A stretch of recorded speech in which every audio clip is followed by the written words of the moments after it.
Every city has its secrets. Dark corners where the light refuses to touch, and legends that are whispered only when the sun goes down. In the heart of London, there's a story among the late shift workers, a story about the ghost train of the Northern Line.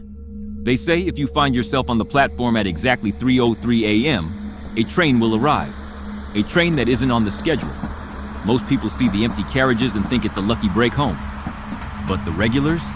They'd rather walk 5 miles in the rain than step through those sliding doors, because they know that train isn't meant for the living. My name is Leo. I'm a night shift editor, and I've never believed in ghosts. To me, the subway was just cold steel and concrete. Until last Tuesday, until I saw her. The station was unnaturally quiet. No drunk commuters, no cleaning staff. Just me and the rhythmic drip of a leaking pipe somewhere in the dark. My watch read 3:01 a.m. My phone, dead. I stood by the yellow line, looking into the black maw of the tunnel. That's when the smell hit me.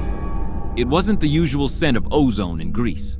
It was damp, like stagnant water and old rotting parchment. Then I heard it, a clicking sound, like long fingernails tapping on a marble floor. I turned around. The platform was empty. But then I looked down. On the pristine tiles, there were wet footprints, large bare footprints leading from the shadows directly toward where I was standing. They stopped just 2 feet away from me, but there was no one there. The wind kicked up, smelling of decay as the 3:03 a.m. arrived. The lights inside the carriages were a sickly, flickering yellow. The doors hissed open. I hesitated. Every instinct in my body told me to run up the escalators and never look back. But the cold on the platform was biting, and the thing I couldn't see was standing right behind me. I stepped inside. The doors slammed shut with a force that shook the entire carriage. The train began to move, faster than any subway I'd ever been on. I sat down, my heart hammering against my ribs. I looked at my reflection in the dark window opposite me. At first, I only saw my own pale face. But then, as the train passed through a dark stretch of the tunnel, the reflection changed. Sitting in the seat directly behind me was a figure. A woman, if you could call her that.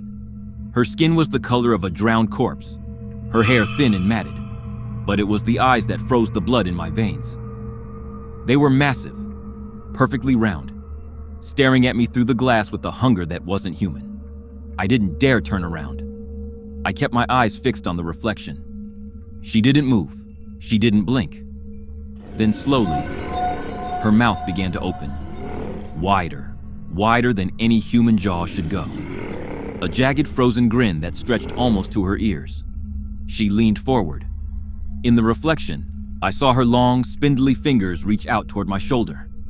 I felt a coldness, an impossible, soul-crushing chill seep through my jacket.